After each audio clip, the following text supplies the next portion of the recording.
In February 2026, the night sky over the rugged mountains dividing Afghanistan and Pakistan shattered with artillery fire and drone strikes. The escalation was so rapid that Pakistan's defense minister, Khwaja Asif, went on national television to declare his military was prepared to fight a two-front war.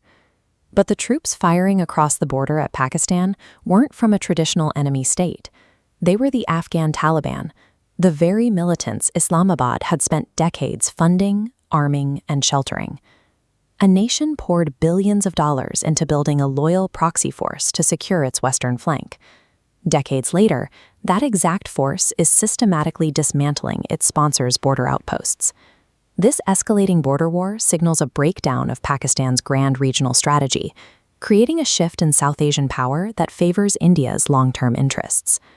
The fracture between the allies started over territory. When the Taliban retook Kabul in 2021, they immediately refused to recognize the physical boundaries dividing them from Pakistan. This map shows the Durand Line, a 2,611-kilometer border drawn by the British in 1893, which the Taliban views as entirely illegitimate. Kabul then crossed a geopolitical red line, publicly backing India's claims over Kashmir, directly undermining Islamabad's core foreign policy. For years, Pakistan's military planners relied on a doctrine called strategic depth. The logic was simple: control a friendly, subservient government in Afghanistan to ensure a secure fallback territory in case of a major war with India. A proxy force dictating its own foreign policy transforms from a strategic asset into a permanent, heavily armed threat on the sponsor's border. By February 2026, the diplomatic fallout turned into kinetic warfare. Pakistan launched a series of heavy airstrikes deep into Afghan territory, targeting Kabul, Kandahar, and several border provinces. The bombing campaign hit civilian infrastructure, striking a hospital facility in Kabul where patients were receiving treatment. The ensuing blasts killed approximately 400 people and injured hundreds more. The United Nations quickly issued a damning report on the civilian casualties. UN experts stated the military action violates international law and accused Islamabad of committing war crimes, noting Pakistan had no valid right of self-defense for the attacks. On the ground, the Afghan Taliban responded by physically overrunning multiple Pakistani military posts. They destroyed defensive positions, captured weaponry, and inflicted dozens of casualties on the Pakistani military. Using combat jets to bomb urban centers did not force Kabul into submission.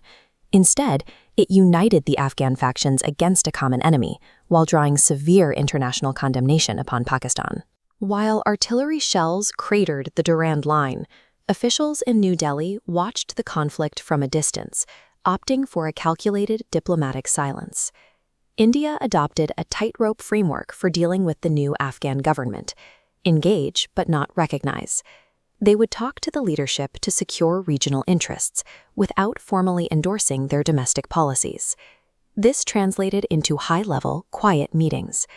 The Afghan acting foreign minister, Amir Khan Muttaqi, traveled to India for talks, and shortly after, New Delhi upgraded its technical mission in Kabul to a fully operational embassy. Concurrently, India bypassed political friction by shipping thousands of metric tons of wheat, medicines, and vaccines directly to the Afghan population.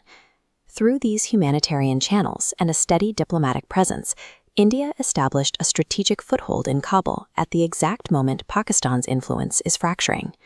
Historically, geography gave Pakistan immense leverage.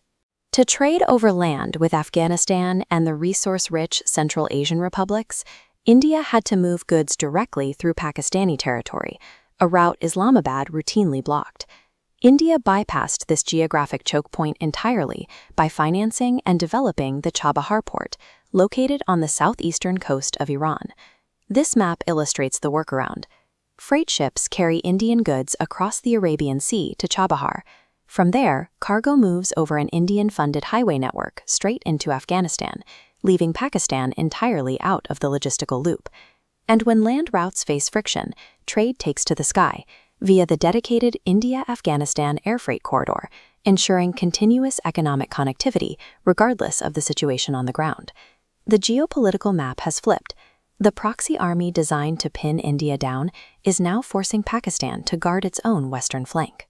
Meanwhile, New Delhi secured its access to Central Asia, built alliances in Kabul, and expanded its regional security, all without deploying a single soldier.